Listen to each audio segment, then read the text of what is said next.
The CP Study Circle meeting on issues, controversies under section 139 8A, law and practice of furnishing statement of donation in form 10BD. We have very renowned speaker today, Mr. CA Naveen Khariwal ji. I welcome you, sir. I request our chairman to escort the speaker to the dais and hand him over a floral bouquet.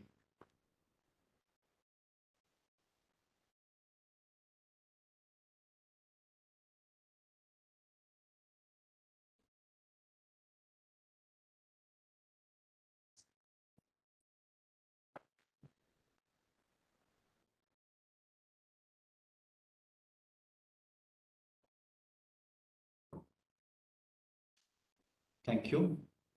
I request our chairman to give a welcome address in the new venue, in the new gathering.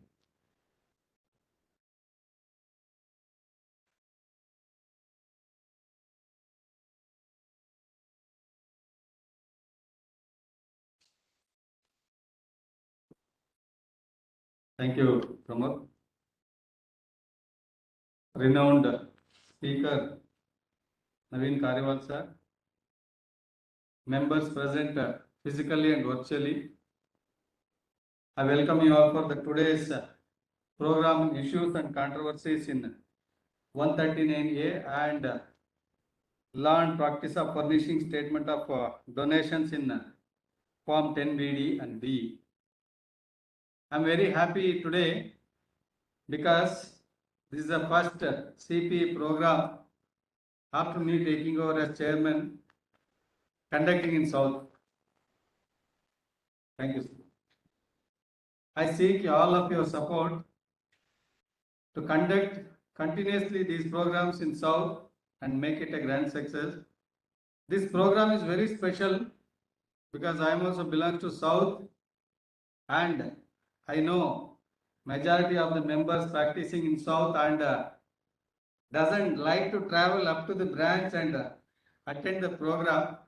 Majority of you attend programs virtually. That is the main reason I thought of conducting program here. If with your support, we can disconnect with virtual, we can conduct regularly two to three programs in Bangalore South. Thank you, sir. And second is the topic and speaker. There is no introduction required for the speaker, Naveen Khariwal sir, and he is very supportive to the branch in conducting programs whenever he calls, whenever new topics come. He is the first person to say yes and he will support us in all our program. Thank you, sir. I seek your continued support for this. And this is another unique thing is two sessions, two topics is involved, two sections is involved. On a particular section, in-depth discussion is happening in this program only. We will not take generally one or two sections and discuss, but today we have one section and another 10BD, two sections we are discussing. It is not only just presenting what is the law, but sir is agreed to discuss any practical issues on that 139.8A, the updated concept.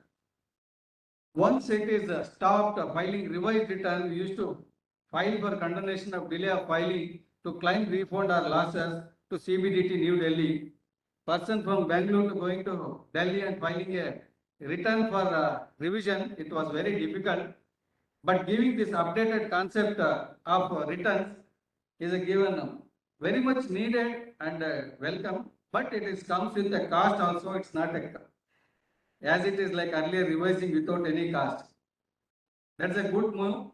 And 10BD to reconcile the donor and donee, what the donor had made to update with 80G and 35(1)A filing the report. Yesterday was the last day, but to guide our clients and other professional friends, this section is very important for future practice. With this, I once again welcome you all for this program. Thank you for your kind support. Thank you. Over to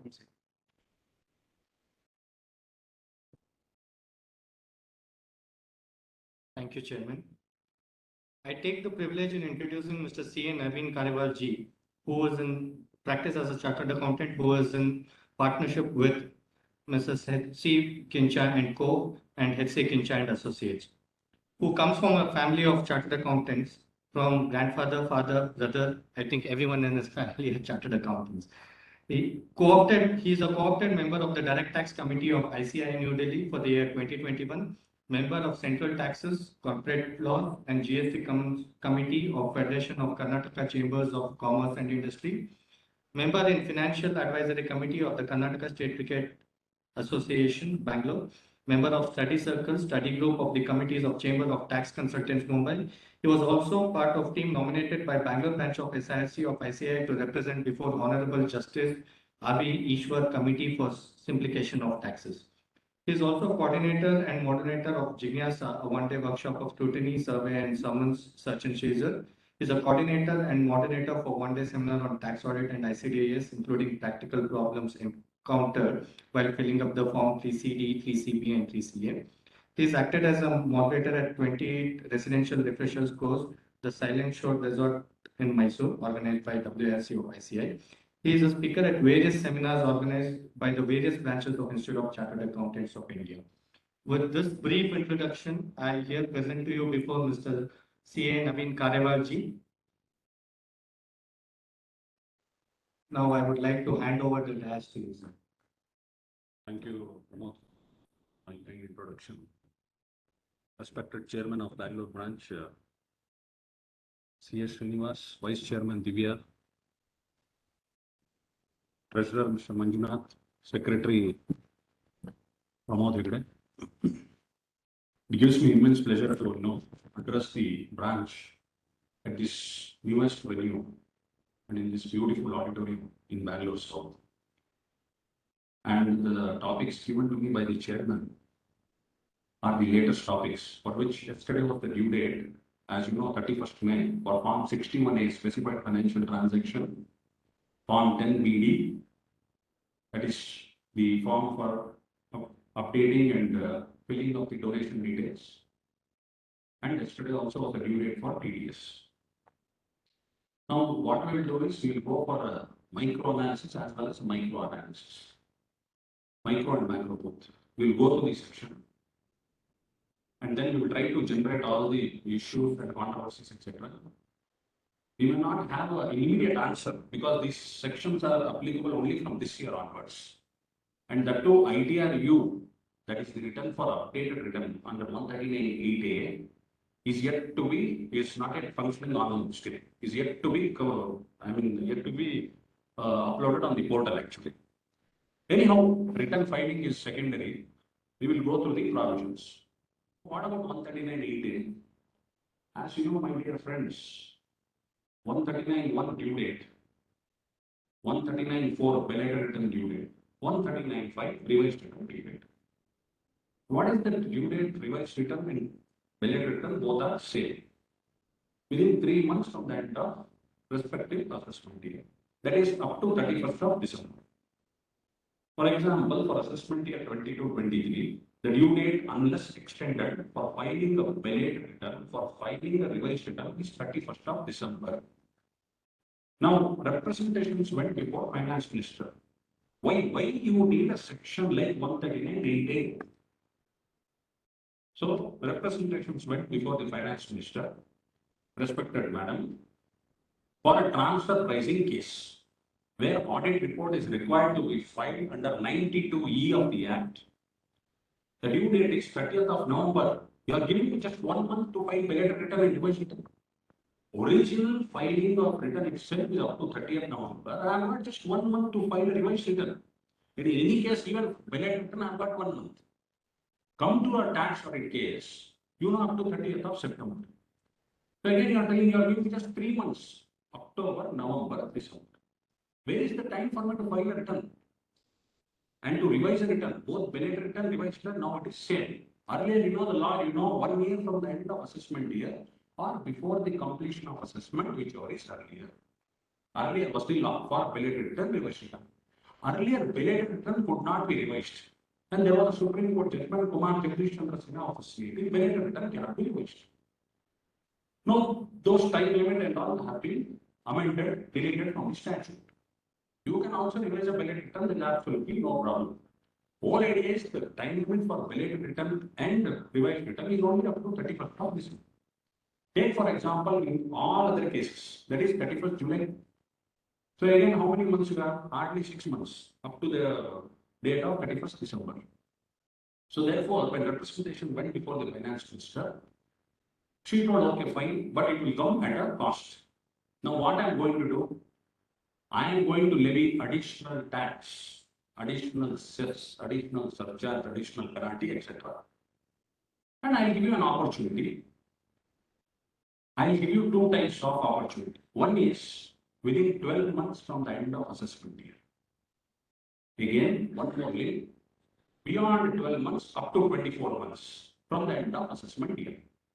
If you file an updated return under 139 within 12 months from the end of assessment year, pay 25% of additional tax, surcharge, penalties, etc. If you are going to file an updated return on 139A beyond 12 months, but within 24 months from the end of assessment year, pay 50%. Issue number one. What about 192B? What earlier I used to do? Condonation of loss, condonation of refund returns. Whether 192B, the power still lies with the principal commissioner of income tax or not. What happens if there is a return now?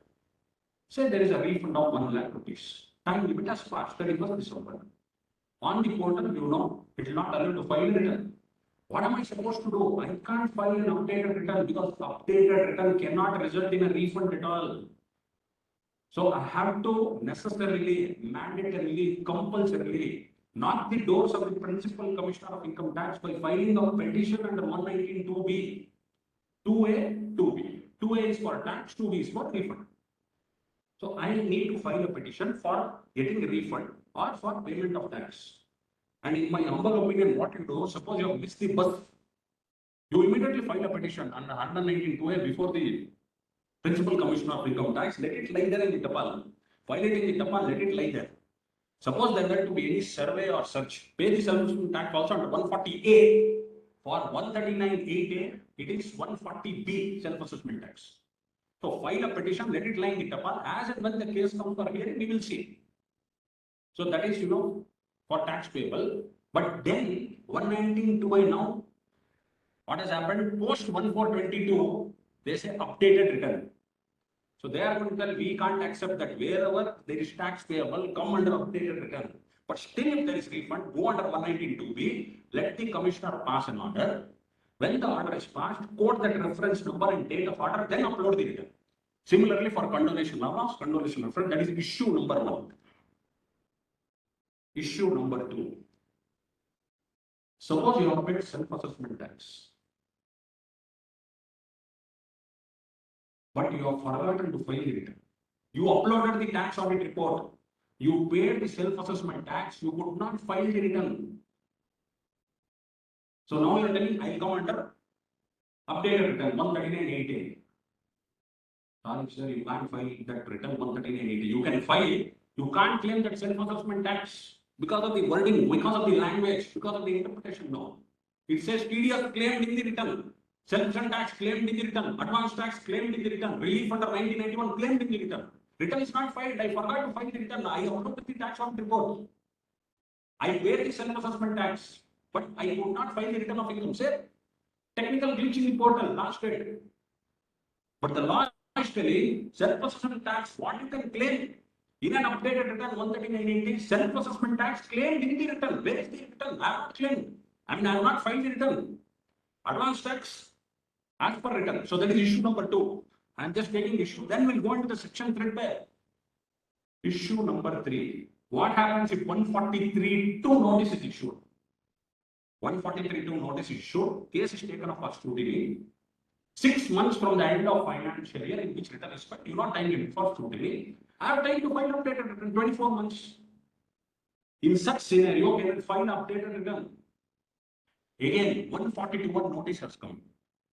I have not filed the return. So 142(1) subclass 1 notice will come after the due date. What is the purpose of 142(1)(1)? Okay, 31st July is over, you could not file the return. So I will issue a notice 142(1)(1). So when 142(1)(1) notice has come, can I file updated return 139(8)(a)? Again 148. My case has reopened under the new regime. You know there is 148 capital A clause, B clause, C clause. What is 148(8)(a)? 148(a)(a). Subclass A. That is conduct any inquiry. B. What is B? Show cause notice to the assessee. What is C?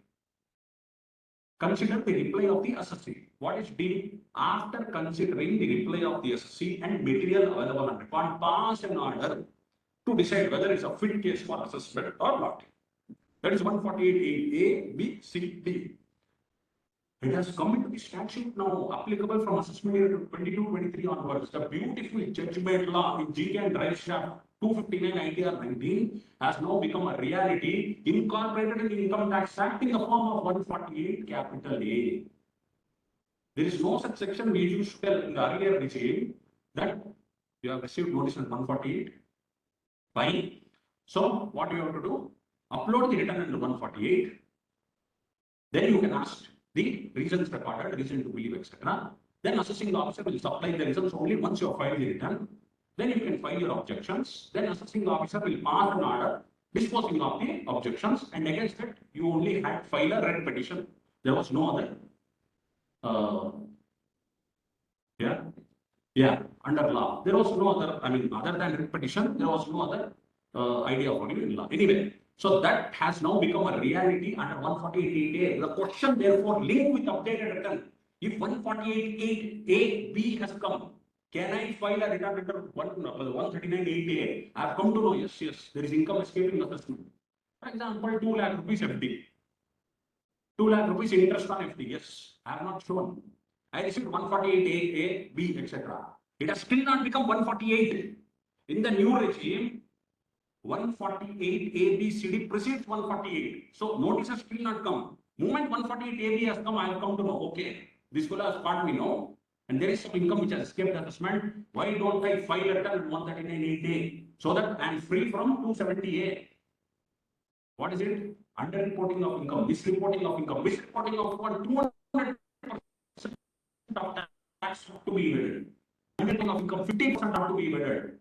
Compare with the tax as per 139(8)(a), 25%, 50%. Decide.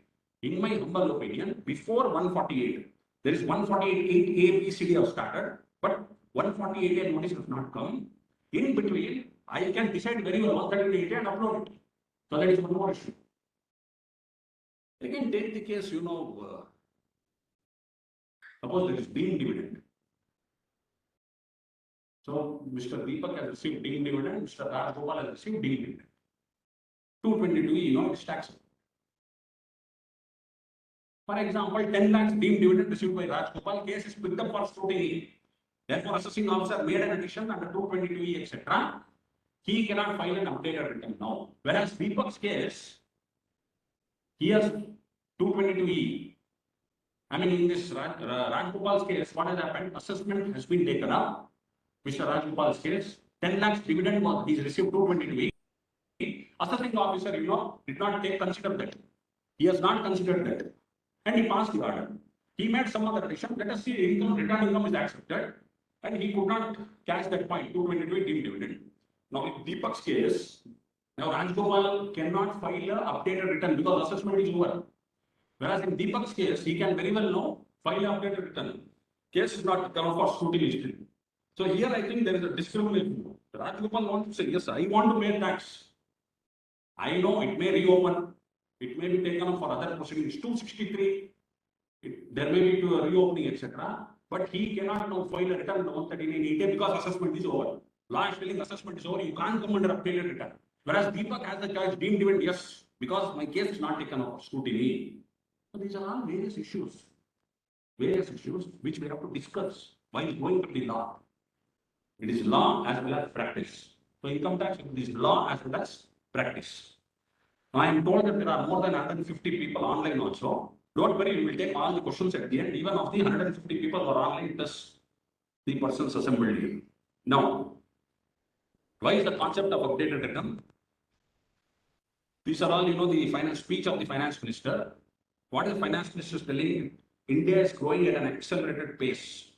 People are undertaking multiple financial transactions.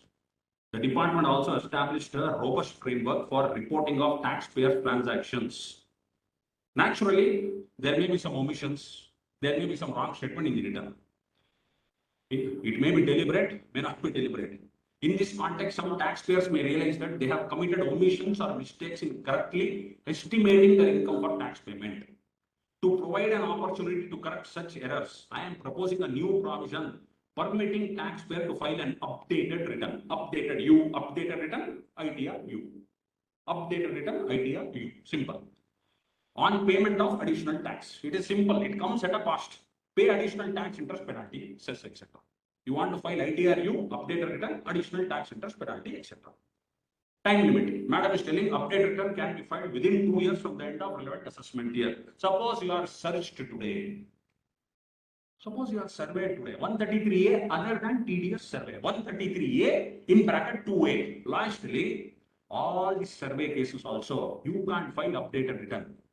133A in bracket 2A, but it says other than 133A 2A. That is other than TDS TCS survey. Those guys you can file updated return. Suppose you are searched today or 133A survey. Let me, just caution my professional friends. If there were to be a survey today under 133A, up to 3 years from the end of assessment year, 3 years returns have to be filed. It is not 1 year, no. In case of a survey.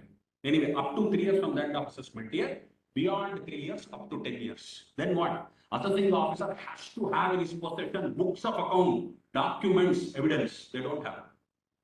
They don't have, I'm telling you. Beyond 3 years, the condition says beyond 3 years, up to 10 years, the assessing officer has to have books of account, documents, evidence. We were discussing the assessing officer. We don't have that. Where do we have books of account? Where do we have documents? Where do we have evidence? Because the law is telling you want to reopen beyond 3 years, based on these 3 things only you should reopen, plus asset. And now it is what? By amendment, by virtue of amendment, asset, expenditure, entry, books of entry. It says entry in books of account, entry or entries in books of account. Very simple there. Law of reopening, beyond 3 years up to 10 years. Point number 1, have you got in your possession evidence, books of account, documents? Okay, take those. Take those. Now prove, have you got asset, expenditure or books of entry? That is dangerous. It only says entry or entries in books of account. It may be debit entry, it may be credit entry, it may be journal entry, I don't know. Any entry they don't understand, they will tell, take that, pick that entry.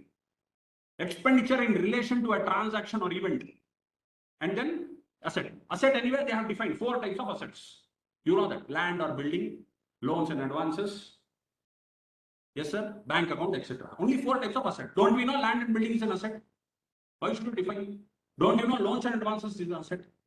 Anyway, these 4 types of asset. So, and then what was 50 lakhs per annum, my dear friends, aggregate? It is only now has become, it was what was per annum has now become aggregate. Be careful.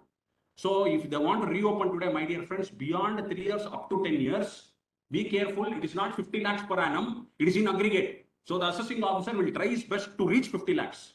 What will he do? He may find an asset or expenditure, etc. Then suppose he has reached 40 lakhs. It is in aggregate now, not per annum. So he is going to tell, okay, come on, give me sundry business expenses, provide all vouchers, give me telephone bills, give me some other expenses bills. We are not able to produce those bills and documents. He will tell, add that. So when you add all that, moment he reaches 50 lakhs, he will tell reopen. So that is how they are going to plan. You have to be careful enough. Anyway, rule 6F, sub rule 5. It is telling maintain books of account only for 6 years. You are reopening the case beyond 3 years, up to 10 years. So the whole idea is I cannot file an updated return even in case of a search. Now, how many years you cannot file? Year of search. Beyond year of search, 2 years. Why? The 24 months. Simple law they have made. Because year of search, 2 years preceding the year of search. Why? Because 24 months due date. So that also is clear. So survey and search, no question of any updated return. Now, we'll go further. Now, what is again, madam telling, presently, if the department finds out that some income has missed out by assessee, it goes through a lengthy process of adjudication. What is the guarantee, madam? If I file update at 139A, it won't be picked up for scrutiny. What is the guarantee? That risk management strategy is there.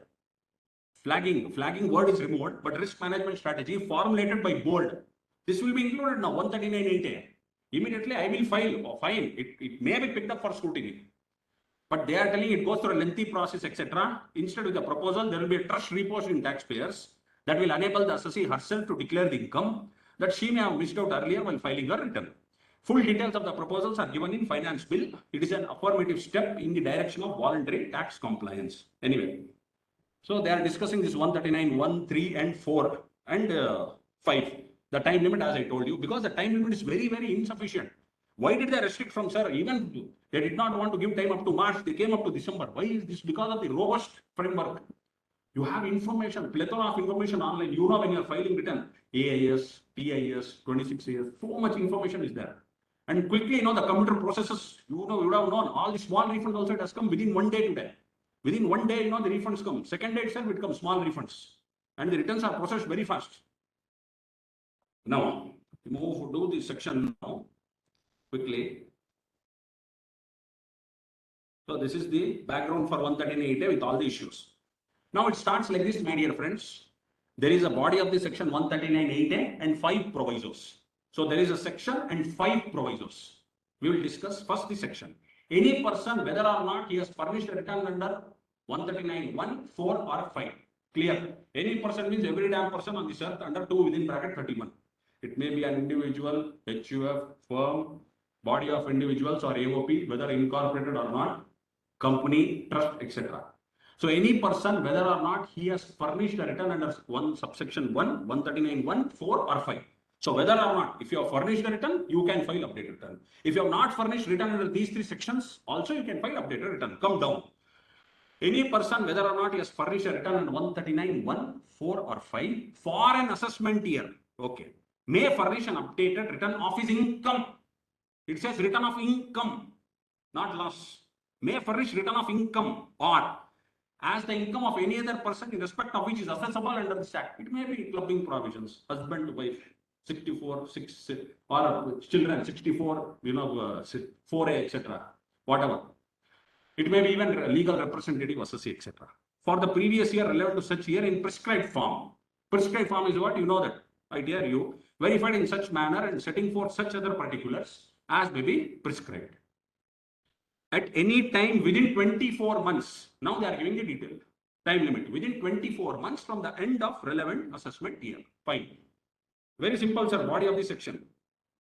So who can file an updated return? Any person, no problem. Whether or not you have filed return 139(145) for any assessment year, you can file an updated return. Then it will be, the time limit is within 24 months. Now, first proviso.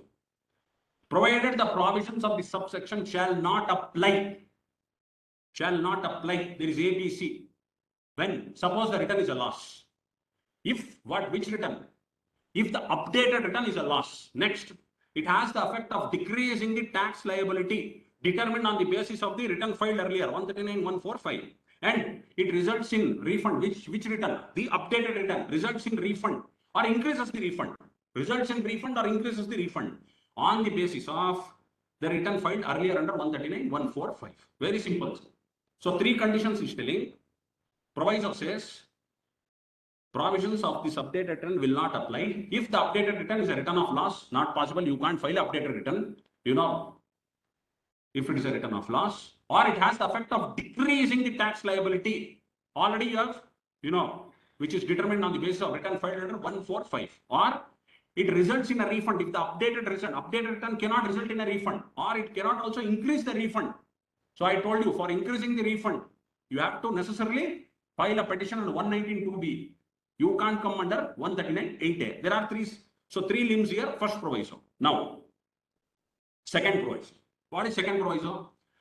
Provided further that a person shall not be eligible to furnish an updated return where a search has been initiated on 132. Understandable, no problem.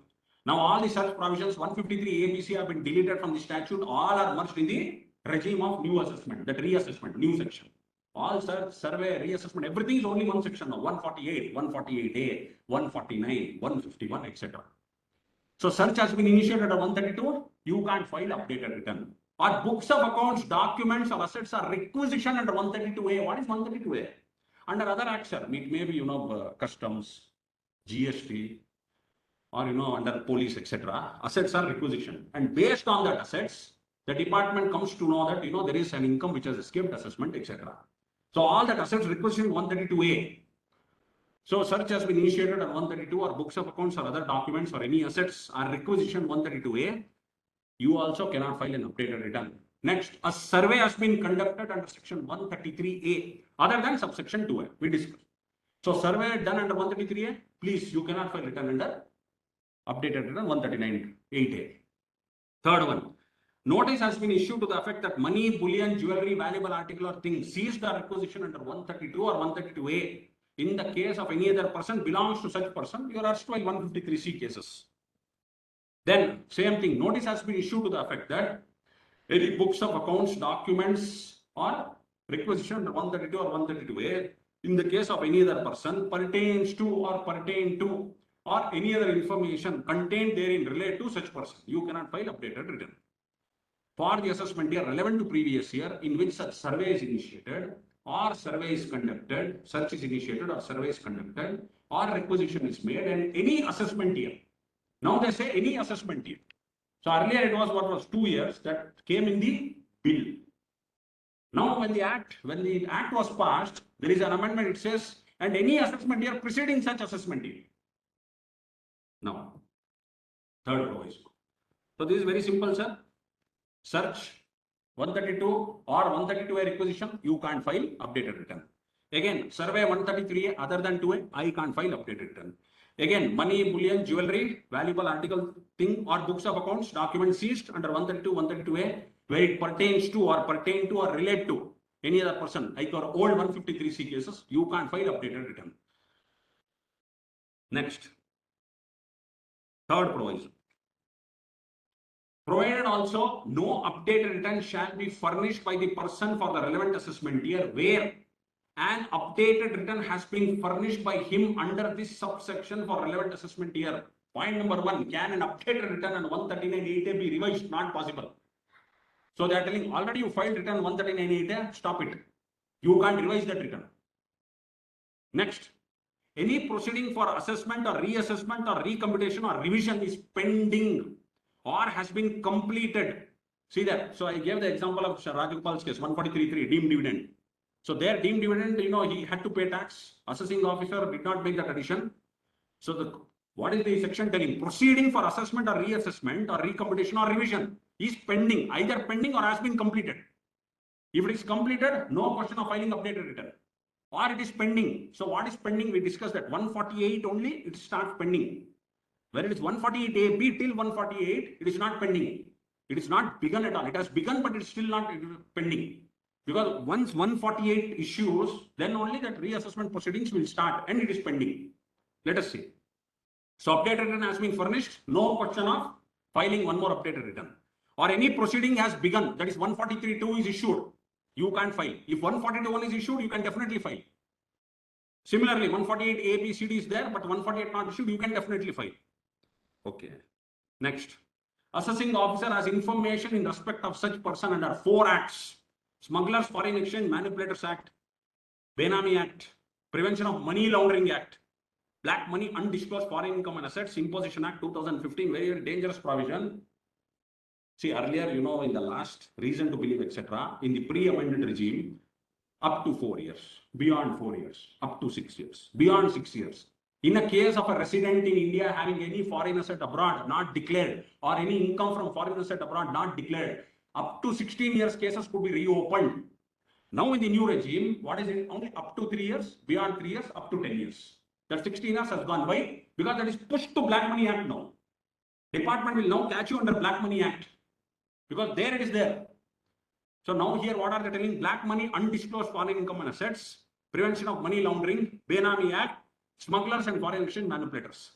If the assessing officer has information and then see, and the same has been communicated to him prior to date of furnishing return.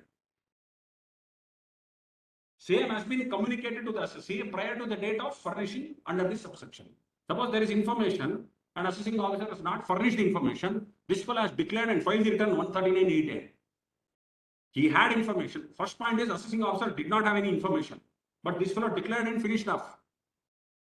Or he had information, but he did not furnish that information.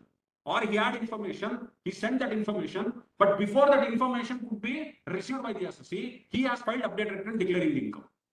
The law is telling same has been communicated to him prior to date of furnishing return under this subsection, under these 4 acts. Clear, sir? Now D. This same thing, the meaning of information, information has been received under an agreement referred to in 90 or 90A, etc. Even then you can't file updated return. Please, you cannot file an updated return here. But you can definitely file a revised return if you are in the time limit of 31st December. You have that concept in mind. Don't always think of updated return. All these things are there. Only updated return is stopping you. You can definitely file a valid revised return within the time limit 31st December. Suppose it is extended, you can also file revised return within the extended due date. Then any prosecution, if even prosecution is initiated in respect of such person prior to the date of furnishing return, again, prior to the date of furnishing return, or he is such a person or belongs to such other class of persons as may be notified by board in this regard, till today not a single person has been notified. We have to wait for the orders. Last, they are telling such a person or belongs to such class of persons as may be notified by the board. Yes, it will be notified now. Not yet notified. Now, 4th provision. Provided also if any person has sustained a loss in any previous year. You sustained a loss. Very good, sir. Furnish the return of loss in a prescribed form within the time allowed under 139.1. 139.1 read with 139.3, read with 157, read with section 80. What is that? Nothing. File their loss return within time, carry forward for set off in future years. Only 2 types of losses you need not file the return within time. 71B, house property loss. 32 within bracket 2, unabsorbed depreciation.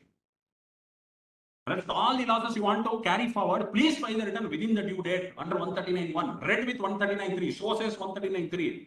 Read with section 80. Section 80 comes in chapter 6. And 157. What is section 157? It is an intimation of loss. Purely theoretical. Till today, nobody has received intimation of loss. All of you receive intimation only under 143.1. You should have received for a loss to be carried forward under 157, strictly speaking, if you go by the law. Anyway, so what is this 4th provision now? Provided also if any person sustained loss, that fellow has furnished a return within the time limit, he shall be allowed to furnish an updated return where such updated return is a return of income. He is telling you furnish the loss return, no problem. Now, if that loss turns into income, then you can file an updated return. This is 4th provision. There was a loss, it became income. Okay, you file an updated return. Now, 5th proviso. Last proviso, sir.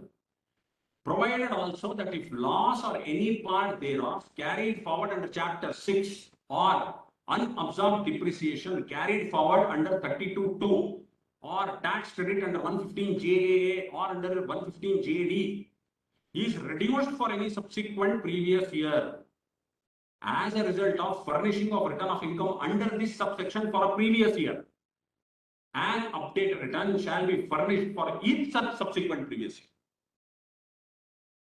See the 5th proviso. Loss or any part carried forward under chapter 6 or unabsorbed depreciation or tax credit, etc. under JA, JD is to be reduced for any subsequent year.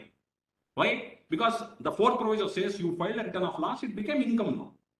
Once it became income, you guys had filed a return originally under 139.1, and that loss was definitely allowed to be carried forward because it's filed within time. Now that return you filed updated return. That means what? In future years you cannot set off that loss. So law is telling you file updated return for next year also, so that we come to know that loss which was originally carried forward now cannot be carried forward. Is to be reduced for any subsequent year. Why? Simple. That loss became income. So that loss, what you have carried forward already, suppose you have filed a return 139.145. Why? Because clearly 4th proviso is telling what return, what loss was carried forward within the time limit and 139.1. That you filed an updated return because it became income. So that loss you cannot carry forward for future. So it's telling even for subsequent year, file an updated return. is reduced for any subsequent previous year as a result of furnishing of income under this subsection 139(8)(a). An updated return shall be furnished for each such subsequent previous year.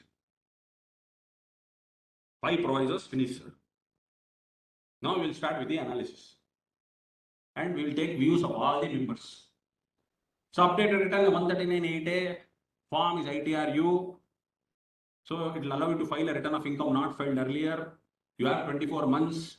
Rectify any incorrect disclosure, rectify or change head of income, reduce carry forward of loss, reduce unabsorbed depreciation, reduce income tax credit. Wherever you want to reduce, file an updated return, only tax will increase.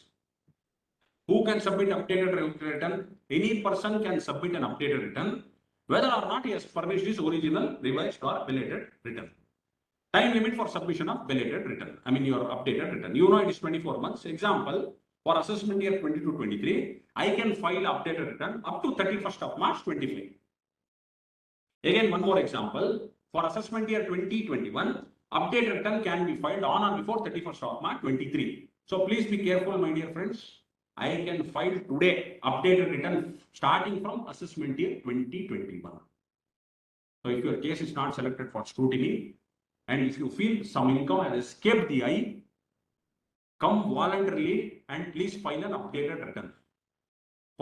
You can file from 2020 onwards. Why? Simple. 24 months from the end of assessment year. Assessment year 2021. Due date is what? 31st of March 23. Again, assessment year 21-22. 31st of March 24. This year anyway there is time. Plus you can file an updated return up to 31st of March 25. So updated return standing today, I can file from assessment year 2021 onwards. Under what circumstances you cannot file updated return? We read that it is showing a loss, resulting refund, reducing tax liability, etc. Again, increasing refund, updated return is furnished for any assessment year. Then any proceeding, for assessment, reassessment, recomputation, revision is pending or has been completed. Then the 4 acts. Then your information 1990A, prosecution, etc. is such a person or belongs to such person as may be notified by board to be notified. Now, how to calculate tax on updated return? As per 140 capital B. Tax payable plus interest plus fees payable for non-filing of return, if any, plus amount payable as additional tax is equal to total income tax liability. It's telling calculate the total income tax, including the income as per updated return. Then total tax liability will be, from the total tax liability, you reduce the TDS, TCS, advance tax, relief, etc. That will be the net tax liability under section 140B. So in order to take the benefit of 139(8)(a), assessee needs to pay additional tax computed as follows. Suppose the updated return is filed within 12 months from the end of relevant assessment year, then 25% of tax surcharge, higher health and education cess, etc. and interest as computed above. If updated return is to be filed after 12 but before 24 months, then 50% of tax, surcharge, cess and interest as computed above. Levy of additional tax is over and above the regular income tax and interest. So what are the benefits of filing updated return? Avoid penal consequences for underreporting of income. I told you the 270 underreporting, etc. Relief from further prosecution proceedings and thereby providing opportunity to reduce litigation. Applicability 1st April 22. So tax on updated return is 140B. How to calculate tax? They are telling you. Suppose you have not filed return, suppose you have filed return. This is the way to calculate tax. Where no return has been filed under 139(1) or 4, then tax is payable on basis of 139(a). How to calculate? After taking account amount of tax, if any, already paid as advance tax, any tax deducted or collected at source, any relief under 89, any relief of 1991, then 90A, then any tax credit under 115 JA JD, assessee shall be liable to pay such tax together with interest and fee payable for delay in furnishing return, default or delay in payment of advance tax, along with payment of additional income tax computed in accordance with subsection 3 before furnishing the return. See, it is before furnishing the return. Now, self-assessment tax 140A, earlier it was not allowing portal. Now, last year you could file even showing payable, isn't it? We could upload the return showing even payable, but it become a defective return. Similarly, for updated return, We don't know. Still now updated return is not released. Whether it will allow or not, we don't know. Suppose it allows also, you can just file the return showing as payable, but it will become definitely a defective return, 139.9. Because 140A also it was allowing last year, but it became a defective return immediately.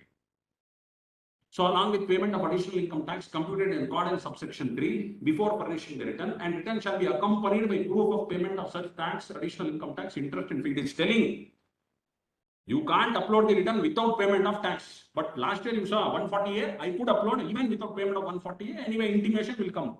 Within 30 days of filing, intimation will come, and within 30 days of receipt of intimation, intimation is stated to deemed to be notice of demand. Within 30 days, you should pay the tax. Else, interest under 220 subsection 2, penalty under 221 subsection 1, etc. Now, suppose return of income is filed. That was how to calculate the return of income was not filed. Suppose return of income is filed under 139, 1, 4 and 5. Here if you see, my dear friends, return was not filed. Nowhere see the self-assessment tax is mentioned. I paid the self-assessment tax. So here I think it may be injustice to the assessee. He has paid self-assessment tax, but return is not filed. But they are telling here, after taking into account, if you take that, where is that self-assessment tax 148? After taking into account, okay, amount of tax if any already paid, then add advance tax, as TDS, as TCS, relief, etc., etc. Nowhere they allow self-assessment tax.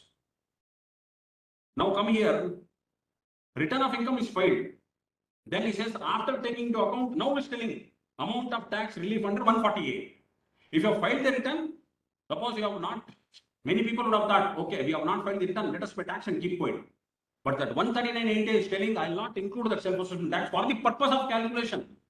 But if you have filed the return, he says, first, yes, 140 I will include.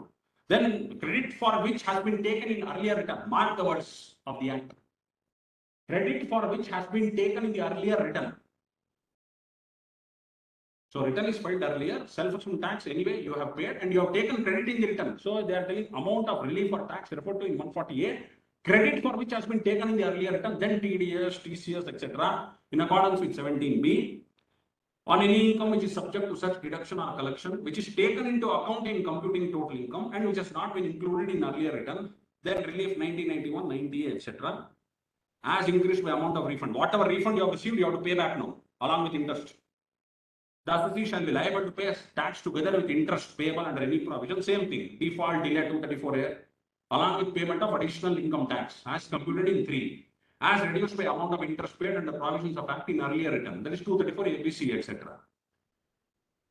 Now, subsection 3. So 140B, you saw subsection 1, where no return is filed. Subsection 2, return is filed. Now, subsection 3, very important. It is telling how to calculate additional tax. 140B, subsection 3. For the purposes of 1 and 2, how to calculate additional tax? Additional tax at the time of furnishing the return under 139A shall be equal to 25% of aggregate tax and interest payable as determined in subsection 1 and 2. If such return is furnished after the expiry of time available under subsection 4 or 5 of 139 and before the completion of period of 12 months from the end of relevant assessment year. No problem, sir. 25%. Please pay 25% of aggregate of tax and interest payable if such return is furnished after the time, after 31st December. After 31st December, I am going to submit. But and before completion of period of 12 months from the end of relevant assessment year. 12 months from the end of relevant assessment year is after 31st of March, 12 months. My due date gets over on 31st of December. So in between intervening 3 months, if such return is furnished after expiry of time available, fine. After expiry of time available, time limit available is up to 31st December. 1st January, can I file a update return 139.8? Before completion of period of 12 months from the end of relevant assessment year. That 3 months they are not considering here. You are understanding, sir? 12 months from the end of assessment year, for example, assessment year 22-23, assessment year end on March 23, 12 months from the end of assessment year or 24 months. But due date under 139.145 is finishing when, sir?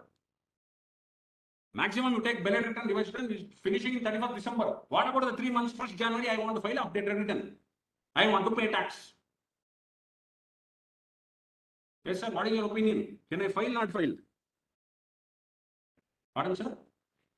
192B. So 139 can I file or not file? You can file. See, before completion of period of 12 months from the end of relevant assessment year, it says. Pardon, sir? You cannot file. 25% of aggregate of tax and interest payable. If such return is furnished, okay, after the time limit, yes. After time limit, 31st December. And before the completion of period of 12 months from the end of assessment year. So we can file, it should be possible. Because it says after the time limit. After 31st December. So I am getting 3 months extra plus the 12 months or 24 months. Time limit 24 months from the end of assessment year. But don't worry, this 3 months also will be there. But you can't avoid 234F. You can't avoid penalty. You can't avoid, apart from, interest, tax, penalty, no additional tax. That I think was injustice. At least they could have dropped that 234F at least. Anyway, then they say 50%. If such return is furnished after expiry of 12 months from the end of assessment year, but before completion of period of 24 months from the end of relevant assessment year. 50% is after 12 months, before 24 months. What do you mean by additional tax? It shall include surcharge, cess, by whatever name called on such tax. Now, they are giving the meaning for that calculation of 234B, etc. Same thing. 234A, B, etc. Now move further. Now the issues. Sir, whether facility of update return available to all taxpayers? Anybody can file, sir, no problem. Even a trust can file updated return. ITR 127, anybody can file, sir. Those who are filing ITR 127, anybody can file updated return, no problem at all. Because law is telling you start with any person, so no problem. Move further. Next issue. Suppose search is conducted in the premises of taxpayer, etc. Can he opt for filing ITR? You know that, not possible. Earlier, it was that year plus before the 2 years. Now law is telling any assessment year prior to year of search. Then they say whether updated return can be filed if original return or belated return is not filed. Can we file, sir? Definitely we can file. Next, if taxpayer has not filed original return and time limit of belated return is not expired, then should a taxpayer file updated return under 139.8A or belated return 139.4? Naturally, belated return. Next, is health and education cess fees and interest included while calculating additional tax of 25% or 50% under 139.8A, etc. Everything is included, sir. Now, if the taxpayer receives notice for scrutiny assessment under section 143(2), whether ITR filing under 139.8A can be opted. You saw that proviso. Whether if the assessment is pending or completed, you cannot file an updated return. 143(2) means what? It starts the assessment proceedings. So that is bad luck for the SSC. Your case is picked up for scrutiny. Bad luck. You can't now file an updated return. You cannot declare because that would have saved me from penalty and prosecution, etc. Case also may be reopened now because I could not, because the income is concealed. So 143(2), even before 143(2) as if it is not issued, then you can as well file a updated return. Take the opportunity for filing from assessment year 2021 onwards. Go to the site, see whether information is there. TAES, EAS, etc. A lot of information is there. Possible, any income has escaped assessment, you can use the return under 139.8A. Now, move forward. Time limit for issuing notice under 143(2) is 6 months from the end of financial year in which ITR is filed, etc. Therefore, for an assessee who files his ITR under 139(1) on 31st July 22, notice under 143(2) can be issued till 31st December 2023. Okay, 6 months from the end of financial year. Yes, sir, that is March 23. So 6 months. 31st July 22, notice under 143(2) can be issued till 31st December 23. 9 months they have taken. Anyway, so 139.8A for 22-23 is 24 months. That is 6 months only, don't worry. But filing due date for 139.8A is 24 months from the end of assessment year. Now, Can a taxpayer claim benefit of self-assessment tax paid under section 140A at the time of filing of original return and 139(1) while computing revised tax payable? Yes, sir. Why not? You claimed in the return, no? That is why all this also you can take 140A, TDS, TCS, etc., etc. Suppose a taxpayer filed his ITR for 22-23 by 31st March 23 under 139(8)A, paying additional tax of 25%. Mistake was noted in the ITR. Can he file his ITR at 139(8)A again to rectify the mistake? What to do? Which has the effect of increasing tax liability. Now you filed a return on 139(8)A. You paid 25% tax. Now there is a mistake there. You are telling, sir, give me an opportunity to revise the return because you are going to get more tax. Allow me to file one more updated return. Whatever updated return is filed, I want to update that updated return. Possible, not possible. So what to do? Suppose there is a genuine practical example now. What will you do? Apply for? Meet the principal commissioner, draft a petition. Why we have to do this? Draft a petition, file it off. Tomorrow the survey reopening, you should tell already I had my voluntarily, I filed a petition. Yes, there is a mistake, I accepted. I have already declared that I have filed in the DEPA also. Telling that yes, this is the income and I myself voluntarily wanted to declare it. Anyway, as of today, as per law, they are telling updated return cannot be revised. Now, section 143(3) proceedings forbid filing of updated return. That we discussed that. 143(3) is over. In one case, 143(3) is not over. So 143(3) is over and deemed dividend is not taxed. He cannot file updated return. Assessment is over. One more person, deemed dividend is there. 143(3) is not done. He can very well file it. Move forward. Section 140A, self-assessment tax paid, credit ignored. I think this is only technical, but we'll have to, take a representation. And I think even though return is not filed, but self-assessment tax is paid, you have to give credit. I did not file return, fine, sir, but I have paid self-assessment tax. In case where no return has been filed, credit for self-assessment tax paid by taxpayer 140A has not been considered for deduction in determining tax liability arising from an updated return. This seems to be an inadvertent error because such credit for tax is considered for deduction in an updated return when such return is preceded by an original return. If I filed original return, anyway, you will give me credit. I have not filed the return due to oversight, but I have paid the tax. So you have to give me credit. As of today, as per law, you are not going to get credit if 140A is paid and original return is not filed. But in my humble opinion, we'll have to take up the matter with the higher authorities, say principal commissioner, etc. They have to allow because it's appearing in 26 years also. Voltas is also there. Remove that challan status also. Definitely, you should be getting the credit. Although law is forbidding you as of now. Now this, we discussed that case also. Firm filed an audit report, self-assessment tax paid. They missed to file the return and it is also no refund case. What to do? You file a return on 139(8)A. Updated return, can you file in response to notice issued under 142(1)? However, yes, they are telling yes. If he has not filed an ITR under 139 earlier. However, if notice under 143(2) has been issued, then you cannot file a updated ITR. Updated ITR at the stage of inquiry under 148A. So AO, before initiating the reassessment by issuing notice under 148, is statutorily required to pass order 148A of the Act. That is 148AD. When he passes an order, then only 148 can be issued. So therefore, we are telling here order is not passed. What do you mean by the word pending? Pending means something which is undecided, it is not concluded.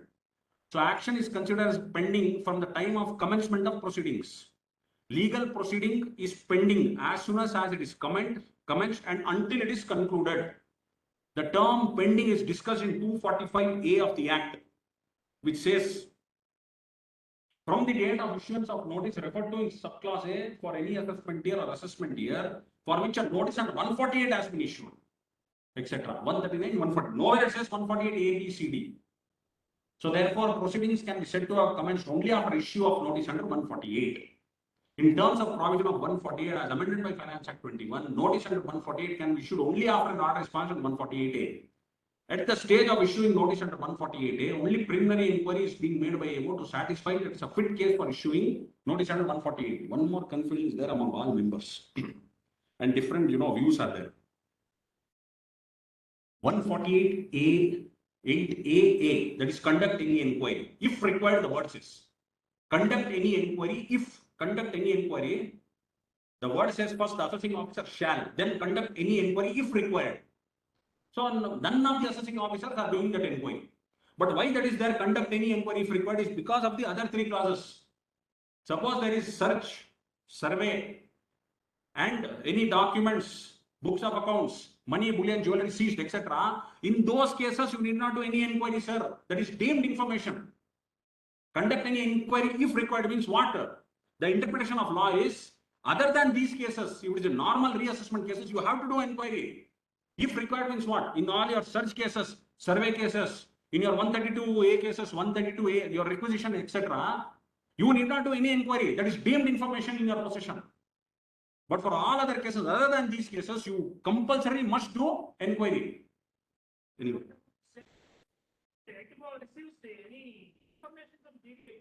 Yes, sir. It's not coming under 132. No. See, he is received information from wing. Okay. Now there are 5 types of information from Finance Act 22. Finance Act 21, Supreme Court is telling Finance Act 21 only.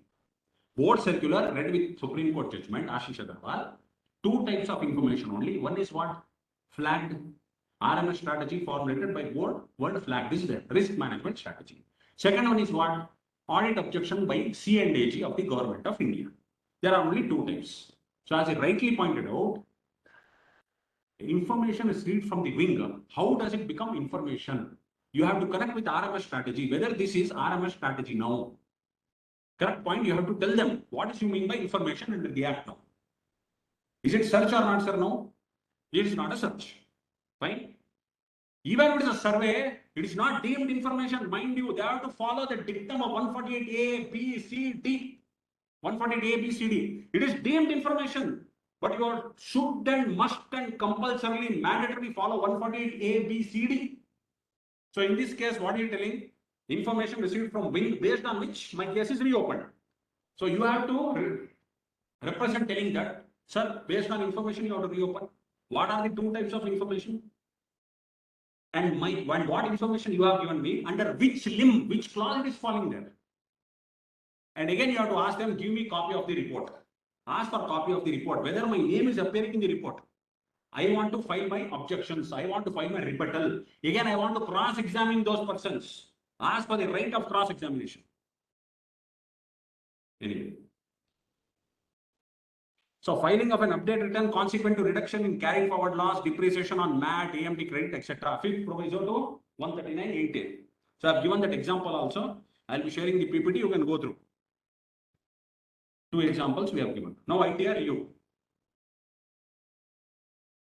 Now ITRU coming quickly. This is the form. So Aadhaar number, etc. PAN. Assessment year, whether return filed previously, yes or no. If yes, whether return filed under 139(1) others.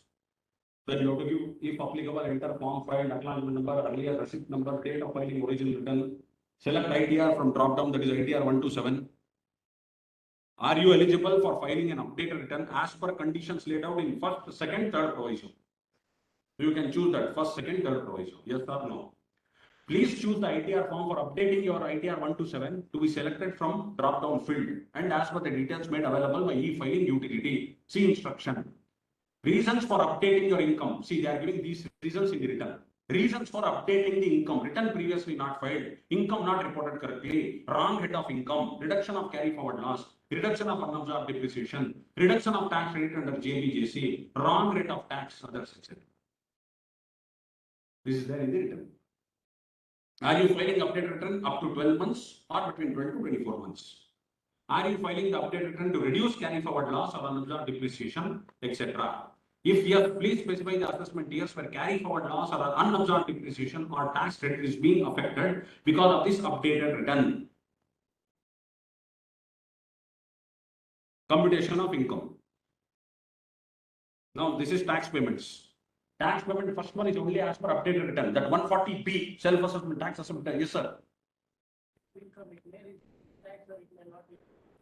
No. If it doesn't result in tax, forget updated return. Not possible. You can file. If you can file if it results in tax, reduces the refund, increases the tax liability, reduces the loss, go file updated return, no problem. No question of filing it. Updated return means they want some benefit. Government is saying, give me benefit. If I get benefit, you file updated return. Yes, TDS was not originally there in original return. Sir, now you are claiming TDS. Are you getting refund or not? Tell me. No, I pay. Are you getting refund or not? Tell me. Then you claim. Income also you show claim. Actually, department is going to tell this updated return is there. 2 lakhs interest I didn't show. 2 lakhs I want to claim plus 20,000 you are telling the TDS I want to claim, balance 1 lakh a day and pay the tax. So here you see the return what it shows. Tax payments only as per updated return. It only says tax paid under 140B. See, very important question, practical question he has asked. Sir, 2 lakh rupees interest. Now I want to declare. TDS is reflecting 20,000 in 26 years. There are 2 columns in the return, my dear friends. Tax payment says only as per updated return, that is 140B self-assessment tax, that's all. Come down. Details of payment of advance tax, self-assessment tax, regular assessment tax, credit for which has not been claimed in the earlier return, credit for the same is not to be allowed under 140B2. They are telling advance tax, self-assessment tax, regular assessment tax. These 3, you did not claim credit in the earlier return, credit for the same is not allowed again. So all that will go waste. TDS is not mentioned here. Please see very crucial point. You did not file a return earlier. You have paid advance tax, sir. You paid self-assessment tax. You paid regular assessment tax. But you did not file return. You did not, or you filed return. You did not claim in the return. The law is telling credit for which has not been claimed in the earlier return, credit for the same is not to be allowed again. See again down. Credit for the above is not to be allowed again. They are telling to fill up all these things.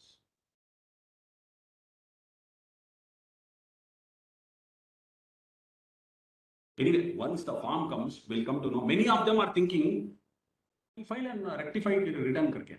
Rectification, intimation will come. I'll file a rectified return. I'll include the 2 lakh rupees in that. Karke. That gross total income, gross total income. If it reduces, they will not allow that intimation. In the rectified return, now do they allow? Can I increase the income? In 154, I want to add the 2 lakhs. Add it and fill a rectified return. Will it allow? Whatever is allowed online, you try your best, sir. Everything you can try online. If it gets filed, well and good. Does not get filed, as per law, not possible. Similarly, 264 revision petition. 263 anyway from the department's angle. So be careful. Relief under 89, etc. Relief for the same not allowed under 140B2, which is not claimed. They are only telling not claimed in the earlier return. And even your refund, you have to pay with interest. Yes, sir. Yeah.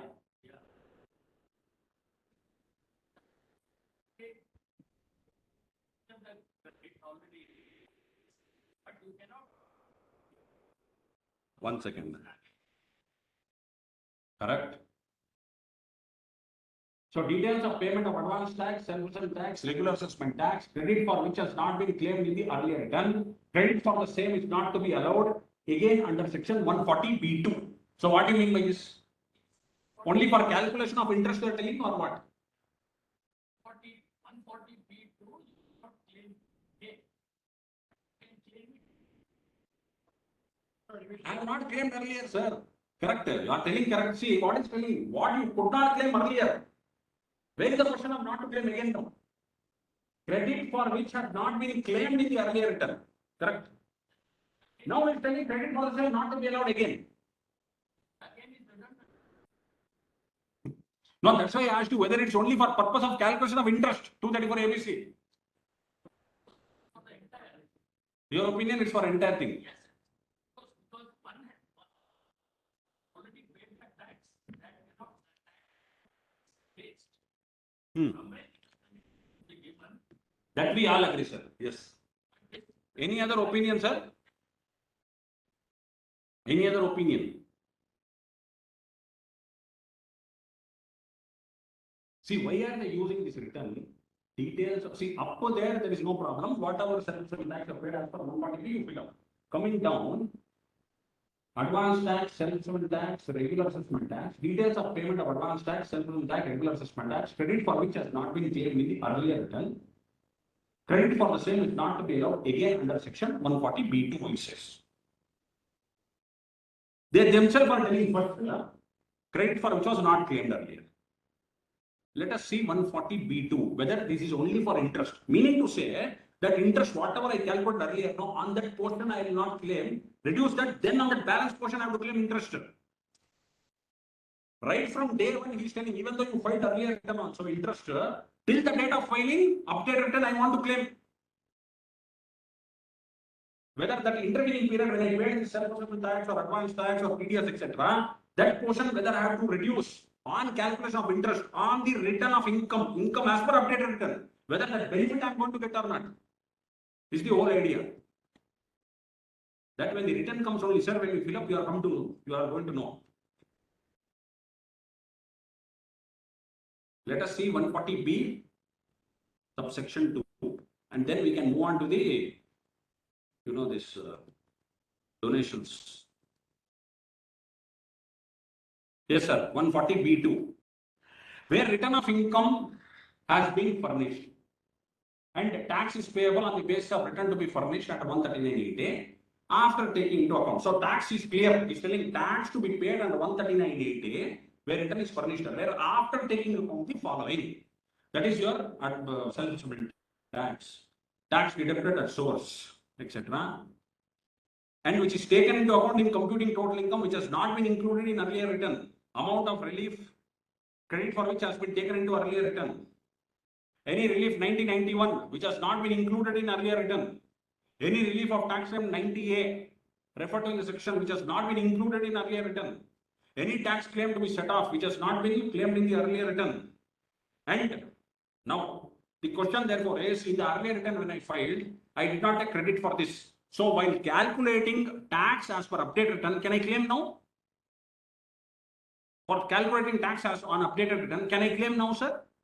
Return was filed earlier, I did not claim credit for that. So he is telling what? Yes. And tax is payable into account after taking the amount of relief or tax paid under 140A. Then after taking account the TDS or TCS, which was not taken into account earlier, that 20,000 now you can claim here. He's telling for purpose of calculation of 140B, you please claim. Then again, any relief 1991 which has not been included in earlier return. Please see again, where return of income is filed, tax is payable on the basis of 139.8A after taking into account A, self-assessment tax, then TDS or TCS, which has not been included in earlier return. Again, relief 1991 not included in earlier return. Any relief of tax claimed under 90A in that section not been included earlier return. Again, 115 JA, JD, which has not been claimed in earlier return. As increased by amount of income tax, refund, etc., assessee shall be liable to pay such tax together with interest payable under this provision, 234 ABC. So as I rightly pointed out, that will not go waste. You can definitely claim. But the 234 ABC, you are not going to get that benefit, sir. Until the date of filing updated return 139.8A, you will have to suffer that 234 ABC.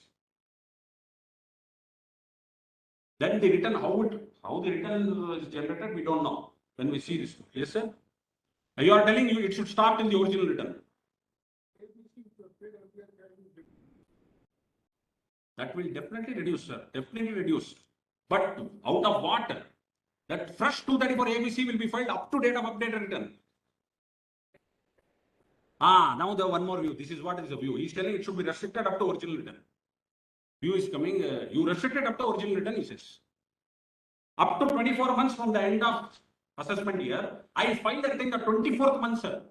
Meaning to say the return will not calculate interest in 234 for 24 months. I filed the return earlier, updated return of income.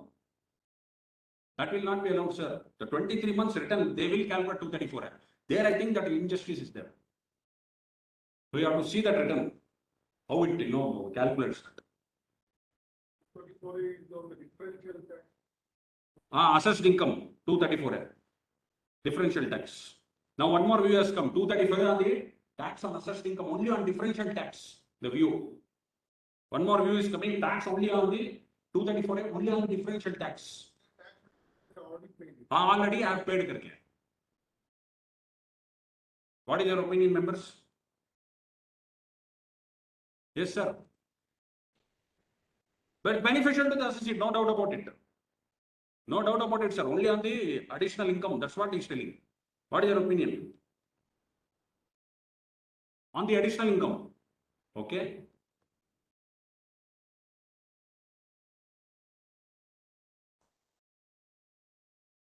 So we were here now. Yeah. So details of payment of advance tax, etc. So already, you know what was claimed there, it is not allowed again. Why? Because already we have reduced. While calculating tax, what does this column mean, sir? While calculating, arriving at the tax payable on updated return, already we consider those payments. So they are telling, don't fill up in the return again, that's all. It is clear, there is no confusion. Because while calculating tax on updated income, all of you reduce this. So it's telling, don't fill up again and don't reduce again, that's all. Pardon, sir? He is telling that's all. He is clearly telling credit for which has not been claimed in earlier return, credit for the same is not to be allowed again under 140B2. The meaning, that's what. Probably it's not drafted in a language understandable, but we understood there. 140B2 is telling after taking into account all these items, you calculate the tax on updated return. But self-assessment tax, I have my own doubt, sir.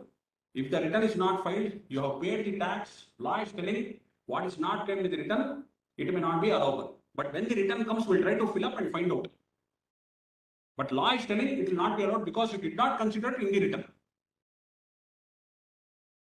So this 119(2)B what we discussed, etc. So we'll move on to this one, sir, now. Next PPT. Yeah. Now what about donation, sir? Sir, be careful now. What about donation is Form 10BD statement. When now what has to do? Now there are only two types of trust, sir. Charitable trust or religious trust. Not at all applicable to religious trust, don't worry. Hundi is there, boxes are there. Unless you are notified, suppose Ram Janambhoomi, etc. notified, they have to fill up. They have to fill up, sir. Otherwise, religious trust, Hundi, etc. don't worry. Now, charitable trust, the problem therefore is, various issues are there. Charitable trust, no. Form 10BD, you have to necessarily file. You have to take the name. Address is not mandatory, please. The form says address is not mandatory. Read instructions, clear cut. Address is not mandatory. You take address. Then take PAN number. What are they telling? Take either the PAN. You don't have the PAN, take Aadhaar. Don't have the Aadhaar, take driving license. Don't have the driving license, you take your electoral ID card. You don't have even that, you take passport number. There are 7 types of ID. Something you take and put their ID. Then they are telling you put up the donation figure also. Suppose now, once you file Form 10BD, what will happen? Immediately 10BE will be generated within 24 hours. 10BE will be generated within 24 hours and the donor can claim 80G or 3512 or 3513, etc. There are 4 types, 80G or 35 cases. Now what happens, for example, yesterday was the due date. Issue number 1. Sir, penny, there are petty donations, 3,000, 2,000, 3,000, 4,000. There are 100 donations, sir. I am sorry, sir, there is no threshold limit in the act. If there are 100 donations, fill up all 100 donations. What is the risk you are carrying? Let me tell you. Okay, you have received 100 donations because line items, how many you can fill up? You can fill up 25,000 line items, CSV file. 25,000 items you can fill up. You have got only 1,000 donations, 1,000 number of donations. You got 2,000, 3,000, 2,000, 3,000. All cash names are there. But you don't have any PAN, any Aadhaar number.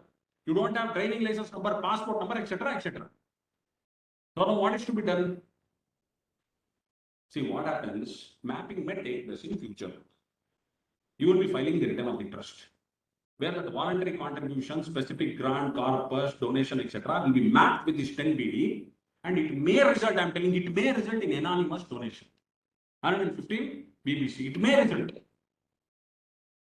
in anonymous donations, where you have to pay maximum marginal rate of tax. But the whole idea is you don't have the details now. What maximum will happen, sir? The donor will not get any deduction because you have 80G. You have got recognition 80G, 2,000 rupees, 3,000 rupees. On that seal is there, you have put the stamping also and given to him. But unfortunately, you told it is 2,000, 3,000 rupees. I did not take the, I did not take any ID at all. So the question is, it may result in, okay, we are thinking extreme, it may result in enormous donation in the hands of the trust. Because I have received, say, voluntary contribution of 10 lakh rupees, example, I am having detail of only 2 lakh rupees. I am filing detail of only 2 lakh rupees. 8 lakh rupees, there is no detail at all. Earlier, what was happening it was, why the government has brought out this provision? Because, I was also talking to Girish Ahuja earlier, we were together in Pune also, conference, so we spent some time together. People used to claim, for example, donation received from Infosys Foundation, example. You have that ATG form, just write there 2 lakh rupees donation, Infosys, that ATG is available, claim donation. You are filling up the form, Infosys donation, Infosys Foundation, etc. 2 lakh rupees donation, ATG is there anyway, that certificate is there in public domain. Put that number, claim deduction. Government is telling nothing doing, like your interest received, like form 26 years, like TDS, is it appearing in 26 years? Have you filed 10 BD? If you file 10 BD, generate 10 BE, give the receipt to the donor, give form 10 BE to the donor, mail everything, mail both. The donor today should have receipt and form 10 BE. If you don't have, don't claim sir deduction. Please don't claim deduction.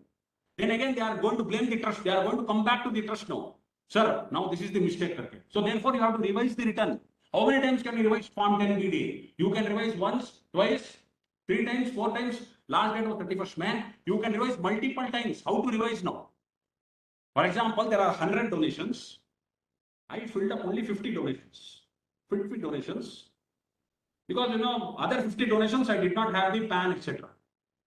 You uploaded. Now I have to revise that. Is it a revised return or a fresh form 10 BD? It is a fresh form 10 BD, sir. It is not revised 10 BD. I will tell you when it is revised and when it is fresh. Now, suppose 100 donors were there. 50 donors, I filed 10 BD, finish. That first column is there, pre-acknowledgement number, that is nil. When I file that 50 donors, when I file that detail, that pre-acknowledgement number will come. That I have to file in next year's return. But now other 50 donors have to file now. Those are for the first time I am filing. So new fresh form 10 BD will be generated. If in those 50 donors which I filed earlier, there were some mistakes, errors, omissions. Suppose you gave 10 lakh, 1 lakh rupee donation, I showed only 50,000. Some mistake was there. Then that form I can revise for that donor. There I need to put the ARN number. What is that ARN number or pre-acknowledgement number? That which is put on form 10BE. Take that number and put it here. Click revised there. Then only you can file revised. So at the most risk, actually, why they want to do? Basically, see, this is extreme view that they may take as anonymous donation. Even if they were not to take as anonymous donation, in my humble view, why they are telling? They are only telling whoever are claiming ATG, you give their details to me. I have no other, the government is saying I do not disturb the trust. I only want them, those who are claiming ATG, all those details you put there. That's all I want. Next question is, they are telling their donation, corpus, specific grant, others. Suppose you are receiving donation from non-resident. You are receiving under FCRA, non-resident, I received $1,000, $2,000, $10,000, whatever FCRA, etc. Everything. Where will you fill up? How will you fill up? Where is the ID, sir? What ID do I need to fill up? Take that social security number, etc. Tax identification number, fill there. They may not give. The non-resident donors will, I will not give you any detail.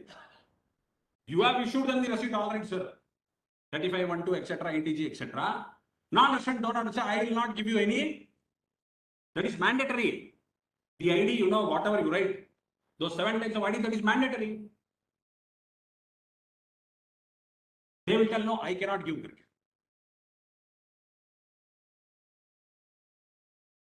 See, all these process at the end, when it is scrutinized, trust case is taken up for scrutiny.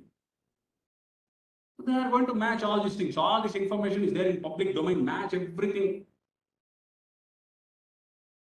Suppose registration is cancelled. What will happen, sir? Registration is cancelled. You have to pay tax on the fair market value of the asset. Assets, fair market value of assets less fair market value of liabilities. Asset minus liabilities. On that is telling you pay tax. What rate?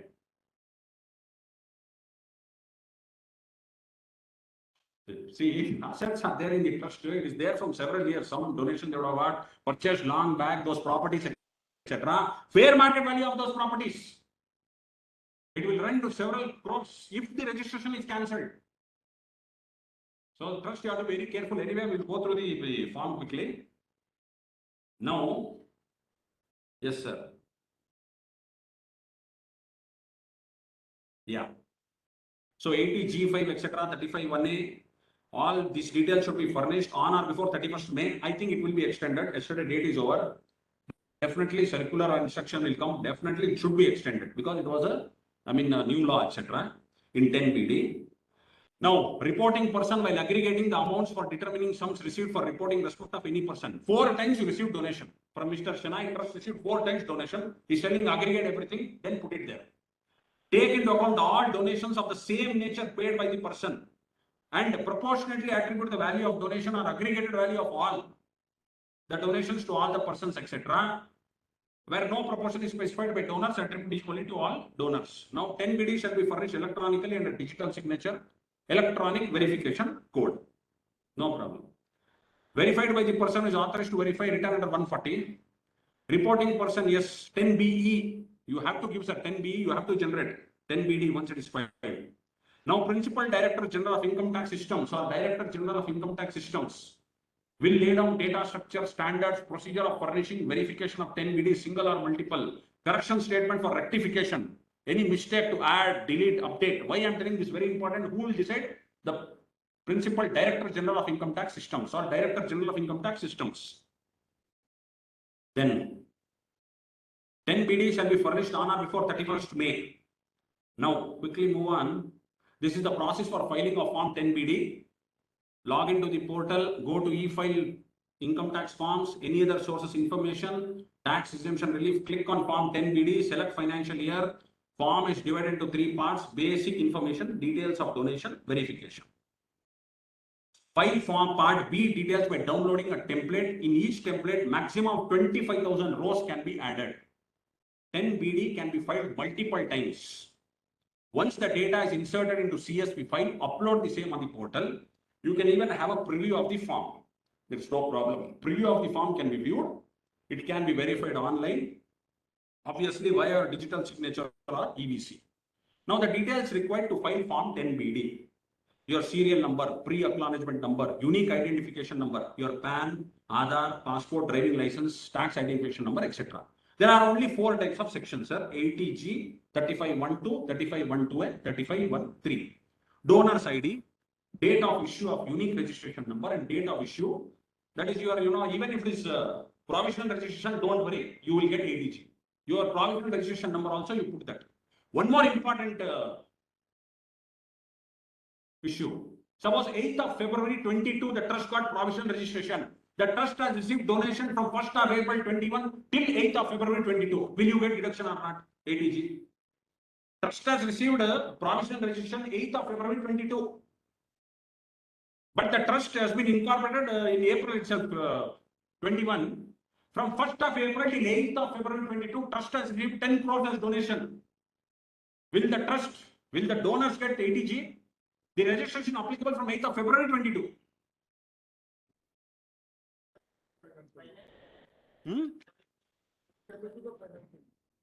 Let us see. We'll clarify that issue also. Now, name of the donor, address of the donor, donation type, purpose, specific, restricted grant, others. That all that foreign donation, you dump it in others. Mode of receipt, cash, kind, electronic, others. So the form is telling cash, kind, electronic, others. Explanation 5 to 80G debars all donations in kind. You cannot take donation in kind. Okay, you are taking donation in kind, then you will reasonable estimate you will put on the day and you will take it as donation. That is different in measurable. But explanation 5 to 80G debars a trust from taking donation in kind. It's not possible at all. Although this form is telling kind, but if you see there, it will not appear. Yes, sir? What, sir? No, temples is okay. No, that's no problem at all. Because religious trust, they did not file 10BD. If 80G is there, then okay. But this kind, what I'm telling you is the law. Donations of homes and vehicles. Correct.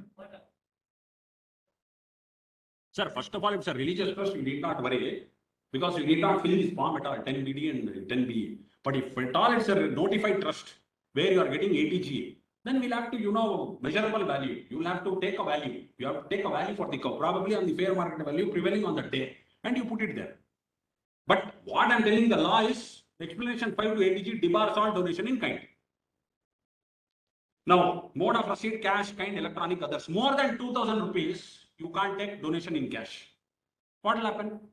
Nothing will happen, sir. The trust will tell, he is giving me cash, I am taking 8,000 rupees, 10,000 rupees, I took cash. But I give the name of the person, address of the person, ID of the person, no problem. It will not be considered as anonymous donation in the hands of the trust. But the donor will not get 80G, that's all. Don't worry. Sir, section is telling more than 2,000 rupees you cannot take cash. No problem. But that fellow can't claim 80G.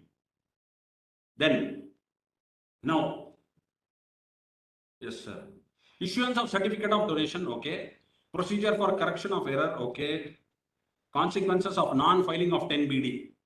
If you don't file, sir, 200 rupees per day of delay as per new section 234G. And late fee anyway should not exceed the donation amount. Failure to file such statement will also attract penalty and 271K, not less than 10,000, but may extend up to 1 lakh rupees.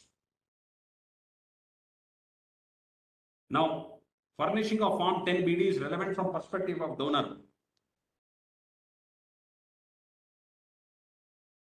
Assessee not having registration for purpose of receiving donations, etc. You need not file 10BD, etc. Not at all required.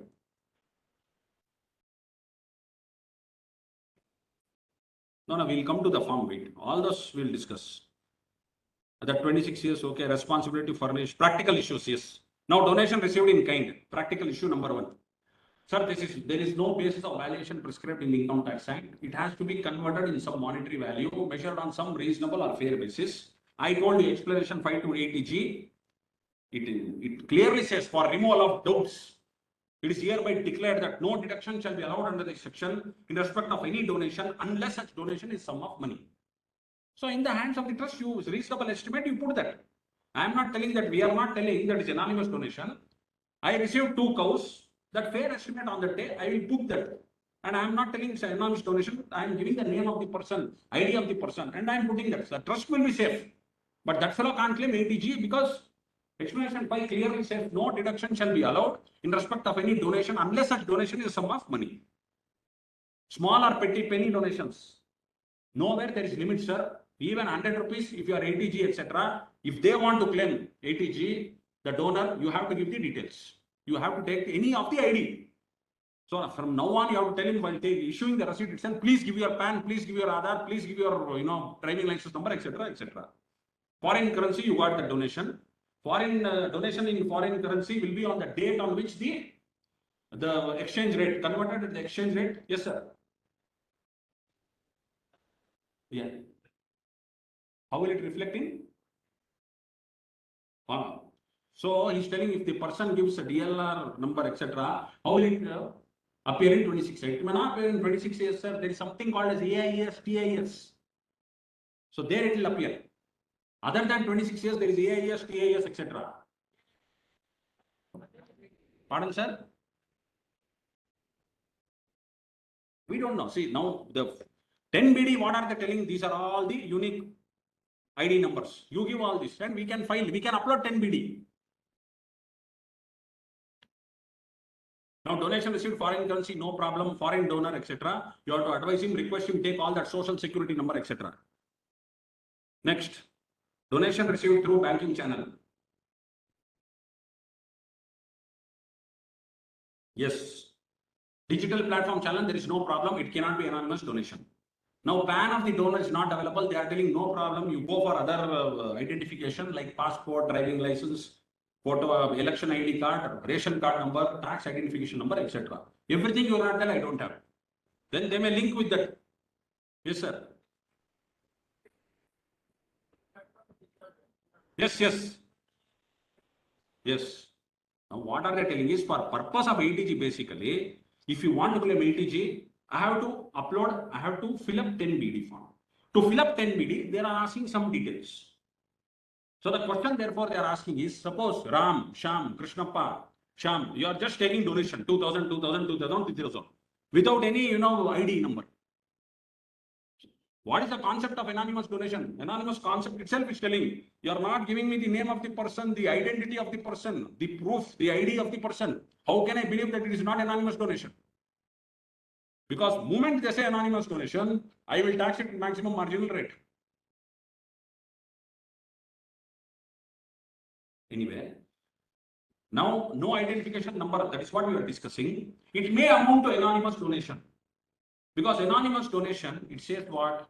Where a person receiving such contribution does not maintain a record of the identity, indicating the name and address of the person making such contribution. Then also, how to tax 115 BBC? 5% of total donation in excess of higher of the following, 5% of total donation received or 1 lakh rupees, etc. Anyway, it is already there in the provision. 115 BBC is already there. But the provisions of anonymous donation shall not apply. Subsection 2 is telling, sir, 115 BBC, the anonymous donation provision will not apply to whom? Religious trust. I don't want name of the person, I don't want identity of the person. Putting that hundi enough. Any trust or institution established wholly for religious purpose, please. I don't want any details. Again, any trust or institution created or established wholly for religious and charitable purpose, other than any anonymous donation made with a specific direction, that such donation is for university, educational trust, hospital, medical institution, etc. Now, whether any institution shall file Form 10BD if it has provisional approval, they are telling, don't worry, irrelevant whether organization has provisional approval or regular approval. Suppose you have not received a single rupee of donation, shall we file nil Form 10BD? Or I need not file? Pardon, sir? Not required. It is not enabled also on the portal itself, will not take. Even if you fill nil, you cannot upload. When can Form 10BD be revised? Yes, in case of any error correction in filing Form 10BD, it can be revised. How is all this? Because there is a note to fill Form BD which has come in the, based on that only I am giving the opinion. Pre-acknowledgement number is mentioned, which is to be left blank in case of original filing. Same will be generated once Form 10BD is filed. Please understand clearly, in case if revised form needs to be filed, the same form needs to be filed, but you need to select revised and not original. And you need to enter the ARN as appearing in Form 10BE of the respective donor to revise the form. In case of new addition to Form 10BD, other than those 50 donors, then new Form 10BD selecting the form as original is to be filed. There is a different 100% penalty, sir. Correct? Yes, sir. Again, he is telling what the time limit for revising the return. Is there any time limit for revising TDS return, sir? Can I revise TDS return today? 18, 19, 19, 20, 20, 21? As of today, there is no time limit given for revising the return at 10 BD. Only revised return.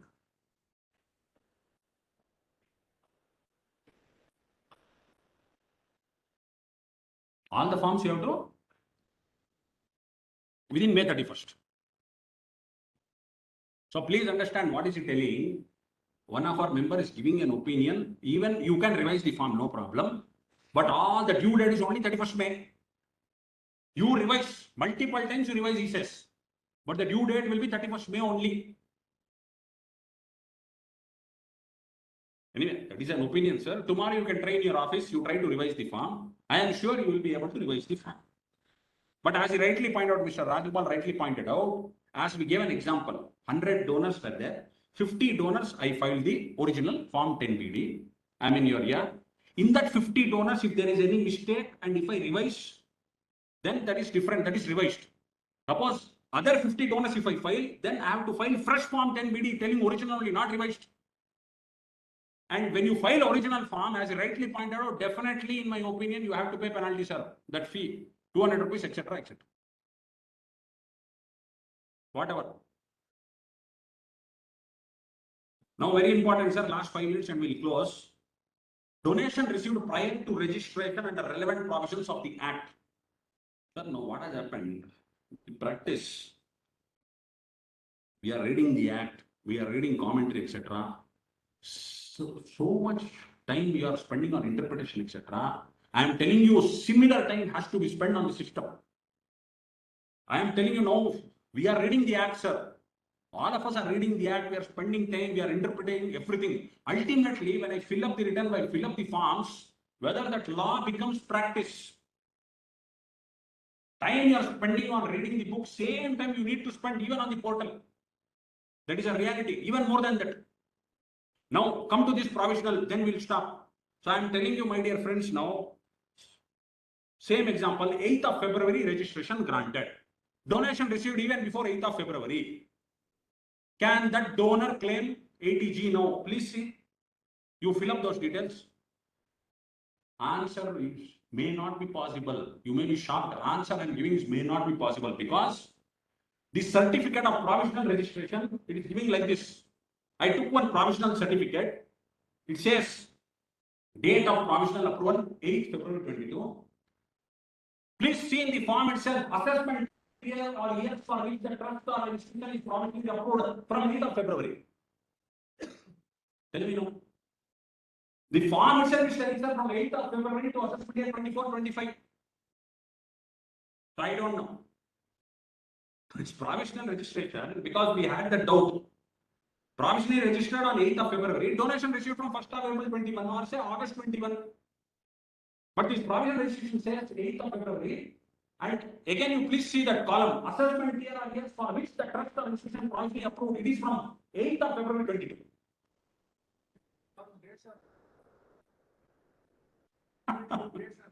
So date need not be entered usually.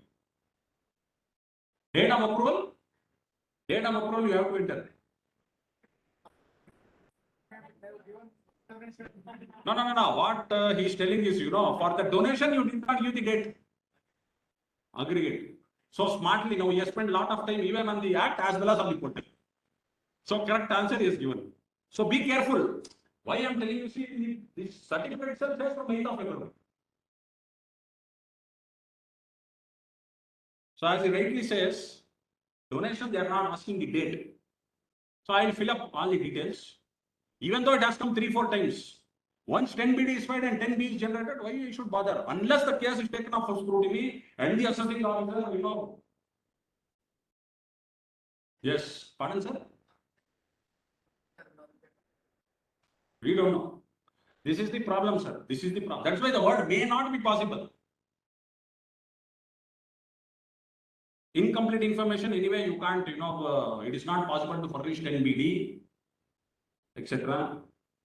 Correction statement, how many occasions you can file, no problem. Whether religious trust also required to file form 10BD, 10BE.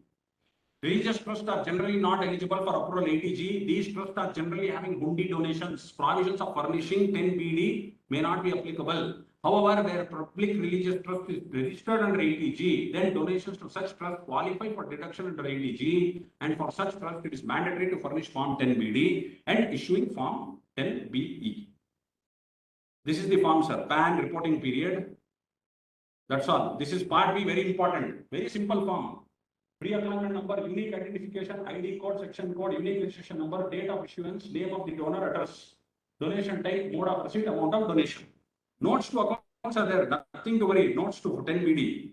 If you see a section code 80G 3512A1213, unique identification number of the donor, one of the following shall be filled: PAN, Aadhaar, etc. PAN, Aadhaar, passport, electoral photo identity, driving license, ration card.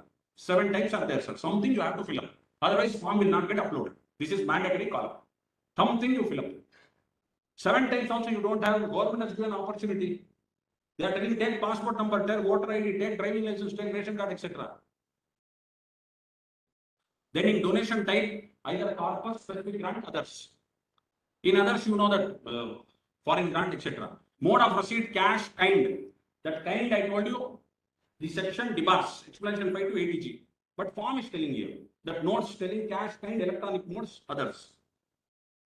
In case of a donor which has given donations which are eligible in different sections, which are of different types or in different modes, separate rows should be filled for each such combination.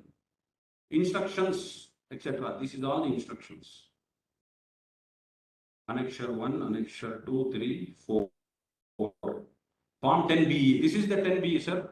Once you file 10BD, this will be generated.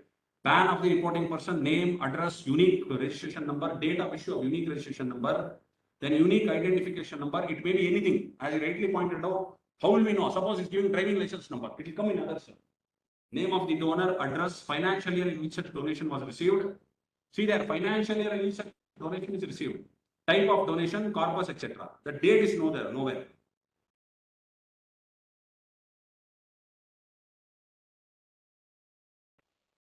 Any other questions, sir? Yes, sir. Certificate. Yeah. Date of approval. But below assessment, yes, for which the investor is approved. It's not from assessment. Assessment year, you're telling. Okay, fine. Then fine. So below that, they are telling assessment year clearly mentioned no. Not from 8th of February, etc. Anything else, sir? Yeah, please. Pardon, sir? Yeah. You are not going to get. No, anyway, it's a hundi donation, there is no question. Religious trust, hundi donation. Pardon, sir? Other than religious means no question of hundi donation. Everything will become anonymous then. Everything will become anonymous. Yeah. FCRA, others. Huh?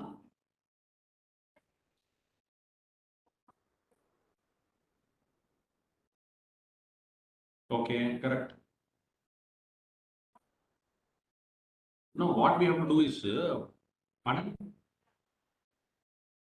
Why they can claim no if they are filing return in India, they can claim ATG. I am giving my receipt.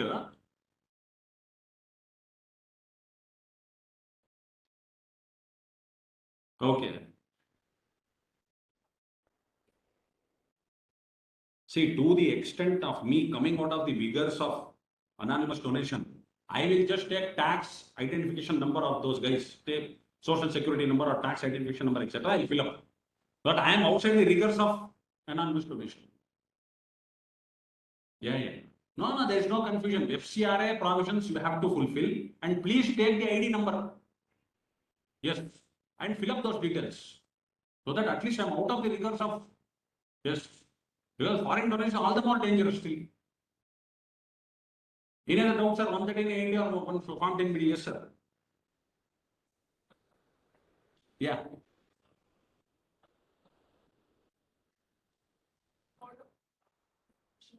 See, that is not mentioned then. Pardon? No, he is telling it's coming out of NRO. Okay. So you are telling there is no requirement under FCRA. If it comes under. Okay. 26A again provided. Which one? No, sir, I am telling you, no. We have all mistaken, sir. Don't think that only, see, there are 7 types there. If I give PAN only, it may appear in 26 years. Pancakes. Pardon? No. I will tell you why receipt number is important. You want to revise the return. Unless you fill up that ARN number which is mentioned on 10B, you can't revise the return. 10B is a must, sir. You have to generate, you have to mail to the donor. Because you please wait, see in the return. Return, the columns are changed. They'll ask you for the 10B number, etc. How will they claim then? All the procedure, everything I am telling you, otherwise 1 year, 2 years down the line, they'll be behind the trust. Then you will get a bad time even if you are doing all activities. They did not upload properly, I could not claim at all ATG, they are good. These are the practical problems. Any other views or any other opinion, questions?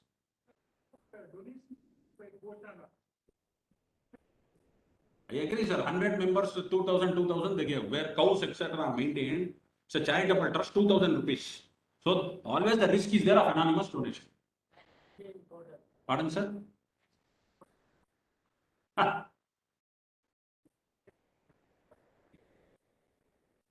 What do you take?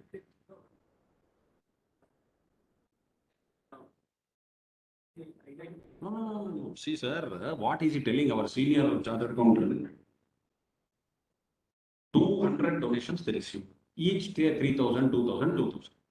Now they did not take the PAN, they did not take those people itself, they are not available. How am I going to reach them and take any of this ID? Forget PAN. But that's 7, I can't reach out to them at all now. Person gave 2,000 rupees to that Goshala and he disappeared. They receive fodder contribution. Etc. Fodder contribution, whatever, sir. That is voluntary contribution. Moment it becomes voluntary contribution, moment it enters that 85%, etc., it is a donation and you have to provide the details. See, this I think we are stretching the matter too far, but this I think why they want that, they only want to know the people who are claiming ATG. They are telling those people who are claiming ATG, you please give their particulars in 10 BD so that we can map them, that's all. We are stretching it to a limit to say that it may be anonymous donation also. This is Giving an idea before. this is, I'm stretching the view. Basically, why they are telling those who are claiming ATG, please fill up. I want that information in 10 BD. That's all. That is the purpose whole. But the officers, the department may see like this now. When they start mapping, this is the anonymous donation. He has filled details of only 1 crore. They have received 10 crores donation. That time they will ask you the details. It may become flagging point under risk management strategy. Case may be taken up for scrutiny. It may become one of the points because that is available in public domain on the portal. They may tell 1 crore donation you have received under 10 BD. Overall, you are showing voluntary contribution 10 crores. Come on, give me the details of 9 crores. We may not have that then. You have to be careful enough. Anyway, now you have to start collecting all the details. Yes, sir. Sir, 2,000 if you receive, no problem. The donor cannot claim ETG. If you have received more than 2 lakhs cash donation, 269 ST, 100% penalty. Today, trust 40 IA applicable, TDS provisions applicable, 40 A3 also applicable. Trust, I am telling you, 40 A3 provisions applicable, 40 IA applicable. Correct. Let it go, sir. Let it go beyond 2,000 also, no problem. I have to safeguard myself. If it is more than 2,000 cash donation, they cannot claim ATG. But to me, to avoid anonymous donation, I am giving the details. I have their name, I have their ID card. I am giving the details. We don't know how department will take it up in future because everything is computerized now and it's a faceless assessment. So we don't know what is there in risk management strategy. That is main thing. What is risk management strategy formulated by board? In that risk management strategy, it gets updated daily, monthly, weekly, yearly. Lot of information is fed there. They became very clever. Instead of reason to believe, they are only telling risk management strategy. What information is there? Nobody knows. When we file a writ petition in the High Court, we are going to ask, give me risk management strategy. What is there? That time they are going to share. Okay, sir, I think we have far exceeded the time. Thank you very much.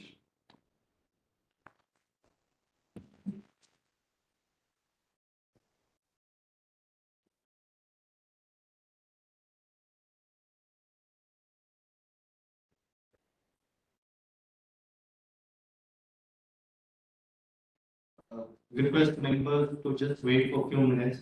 Speaker has taken tremendous effort in explaining the various provisions. So let's just appreciate their effort. I request our chairman to hand over the token of appreciation to our speaker of the day. Thank you, sir. We have come to the end of excellent session. Thank you very much, sir. Thank you for giving your time, and also thank you, members, for making it a success by coming in large numbers. We expect the same continuous support going forward as well. Thank you.